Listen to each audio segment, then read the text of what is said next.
എല്ലാവർക്കും NK ടെക്കിൻ്റെ പുതിയ ഒരു വീഡിയോയിലേക്ക് സ്വാഗതം. ഇന്ന് നമ്മൾ അൺബോക്സ് ആൻഡ് റിവ്യൂ ചെയ്യാൻ പോകുന്നത് ഫിലിപ്സിൻ്റെ ഒരു 10000 mAh Type-C പോർട്ട് ചാർജിംഗ് ഒക്കെയുള്ള ഒരു പവർ ബാങ്കാണ്.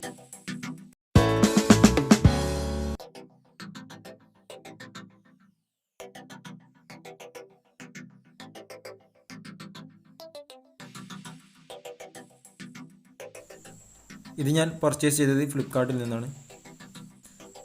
Philips DLP 1710 എന്നാണ് ഈ പവർ ബാങ്കിൻ്റെ മോഡൽ നമ്പർ. 10000 mAhൻ്റെ ഒരു പവർ ബാങ്കാണ്. രണ്ട് ഔട്ട്പുട്ട് പോർട്ടുകളാണ് ഉള്ളത്. ഒന്ന് 1 ആംപിയറിൻ്റെ ഔട്ട്പുട്ട് പോർട്ടും രണ്ടാമത്തേത് 2.1 ആംപിയറിൻ്റെ ഒരു പോർട്ടുമാണുള്ളത്. സൈഡിലായി 2.1 ampere maximum output, voltage or current protection, smart power management, data cable included എന്നൊക്കെ ആണ് കൊടുത്തിട്ടുള്ളത്.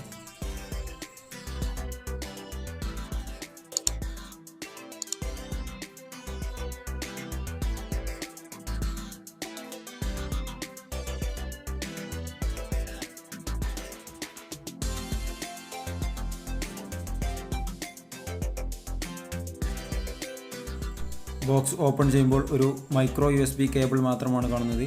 C-Type ചാർജിങ് അവൈലബിൾ ആണെങ്കിലും C-Type കേബിൾ കമ്പനി നൽകിയിട്ടില്ല. പിന്നെ കാണുന്നത് ഒരു യൂസർ ഗൈഡാണ്. ഇതാണ് നമ്മുടെ പവർ ബാങ്ക്. അത്യാവശ്യം ഗ്രിപ്പൊക്കെ നൽകുന്ന ഡിസൈനാണ് കമ്പനി നൽകിയിട്ടുള്ളത്.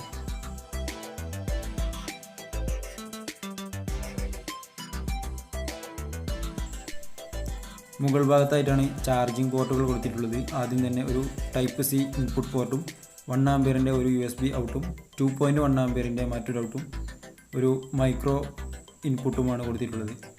പവർ ബാങ്ക് ചാർജ് ചെയ്യാനായി 2 ആംപിയറിൻ്റെ ചാർജറാണ് യൂസ് ചെയ്യേണ്ടത്. ഒരു മൊബൈലുമായി കമ്പയർ ചെയ്ത് നോക്കുമ്പോൾ ഇതിൻ്റെ സൈസ് കുറച്ച് കുറവായതുകൊണ്ട് തന്നെ പോക്കറ്റിലൊക്കെ ഇട്ട് സിമ്പിളായി കൊണ്ടു നടക്കാം. പ്ലാസ്റ്റിക് ബിൽഡ് ക്വാളിറ്റിയാണ് കമ്പനി നൽകിയിട്ടുള്ളത്. ഇതിൻ്റെ മറ്റൊരു പ്ലസ് പോയിൻ്റായിട്ട് എനിക്ക് തോന്നിയിട്ടുള്ളത് 2 ടൈപ്പ് ചാർജിംഗ് ആണ്. C-Type കേബിളാണ് നിങ്ങളുടെ കയ്യിലുള്ളതെങ്കിൽ C-Type കേബിൾ ഉപയോഗിച്ചും, മൈക്രോ USB കേബിളാണ് നിങ്ങളുടെ കയ്യിലുള്ളതെങ്കിൽ അത് ഉപയോഗിച്ചും ചാർജ് ചെയ്യാമെന്നതാണ് ഇതിൻ്റെ ഒരു മറ്റൊരു പ്ലസ് പോയിൻ്റായിട്ട് എനിക്ക് തോന്നിയിട്ടുള്ളത്. പിന്നെയുള്ള ഒരു ഫംഗ്ഷൻ സാധാരണ എല്ലാ പവർ ബാങ്കിലും ലഭിക്കുന്ന പോലെ തന്നെ 2 USB ഔട്ടുകളാണ്. ഇതിൽ ഒന്ന് 1 ആംപിയറിൻ്റെ ഒരു USB ഔട്ടും മറ്റൊന്ന് 2.1 ആംപിയറിൻ്റെ ഒരു USB ഔട്ടുമാണ് കൊടുത്തിട്ടുള്ളത്.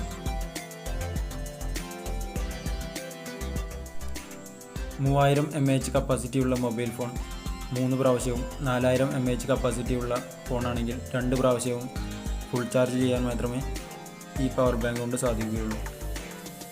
പവർ ബാങ്കിൻ്റെ പർച്ചേസ് ലിങ്ക് ഞാൻ താഴെ ഡിസ്ക്രിപ്ഷനിൽ നൽകിയിട്ടുണ്ട്. താല്പര്യമുള്ളവർക്ക് ചെക്ക് ചെയ്യാം. വീഡിയോ ഇഷ്ടപ്പെട്ടാൽ താഴെ കാണുന്ന സബ്സ്ക്രൈബ് ബട്ടൺ ക്ലിക്ക് ചെയ്യുക. തൊട്ടടുത്ത് വരുന്ന ബെൽ ഐക്കൺ കൂടി എനേബിൾ ചെയ്യുക.